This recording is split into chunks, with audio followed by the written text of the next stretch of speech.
देश की राजधानी दिल्ली में कोरोना के घटते मामलों के बीच एक चौंकाने वाली खबर सामने आई है। दिल्ली में 56% लोगों में कोरोना के खिलाफ एंटीबॉडी पाई गई है। मतलब ये है कि ये लोग जिन्हें कोरोना हुआ है और उन्हें पता भी नहीं चला, वो ठीक हो गए। अब उनके शरीर में इस वायरस के खिलाफ प्राकृतिक रूप से एंटीबॉडी है। दिल्ली की आधी आबादी से ज्यादा लोगों में अब तक कोरोना के खिलाफ एंटीबॉडी बन चुकी है, यानी 1 करोड़ से ज्यादा लोगों में इस वायरस के खिलाफ इम्यूनिटी पाई गई है। मौलाना आजाद मेडिकल कॉलेज की ओर से किए गए दिल्ली के 5वें सीरो सर्वे में इसका खुलासा हुआ है। इसके पहले चौथे सीरो सर्वे की तुलना में 30% से ज्यादा लोगों में एंटीबॉडी मिली है। मौलाना आजाद मेडिकल कॉलेज की ओर से किए गए इस 5वें सीरो सर्वे में अब तक सबसे ज्यादा 28,000 सैंपल की जांच की गई। सभी 280 वार्ड से 100 सैंपल लिए गए थे।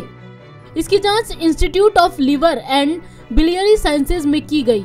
सीरो सर्विलेंस में 56.13% सैंपल में एंटीबॉडी पॉजिटिव पाई गई। ये अब तक की सबसे बड़ी रिपोर्ट है। इसमें न केवल सैंपल साइज बहुत बड़ा है, बल्कि रिपोर्ट बहुत ही पॉजिटिव संकेत वाली भी है, क्योंकि जिस प्रकार दिल्ली में पिछले 2 सीरो सर्वे की रिपोर्ट आई थी वो संतोषजनक नहीं थी। इस बार उम्मीद से बेहतर रिपोर्ट है। हर्ड इम्यूनिटी की ओर दिल्ली। एक्सपर्ट्स का कहना है कि ये बहुत ही बड़ी संख्या है, जो दर्शा रही है कि दिल्ली की बड़ी आबादी कोरोना के संपर्क में आई और ठीक हो गई। उन्हें पता तक नहीं चला और उन लोगों में इस वायरस के खिलाफ सुरक्षा कवच पहले से ही है। निश्चित रूप से अब दिल्ली हर्ड इम्यूनिटी की तरफ बढ़ रही है।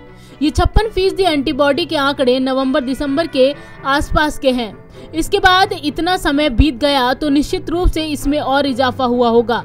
इसके साथ ही दिल्ली में बहुत ही तेजी से वैक्सीनेशन का काम भी जारी है। आने वाले दिनों में इसके जरिए भी एंटीबॉडी बनने लगेंगी और उम्मीद यही है कि बहुत ही जल्द राजधानी में हर्ड इम्यूनिटी तक पहुंचकर इस महामारी का अंत कर पाने में कामयाबी मिलेगी।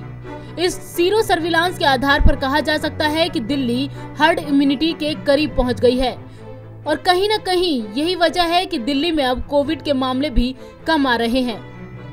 नवोदय टाइम्स के लिए संगीता सिंह की रिपोर्ट, दिल्ली।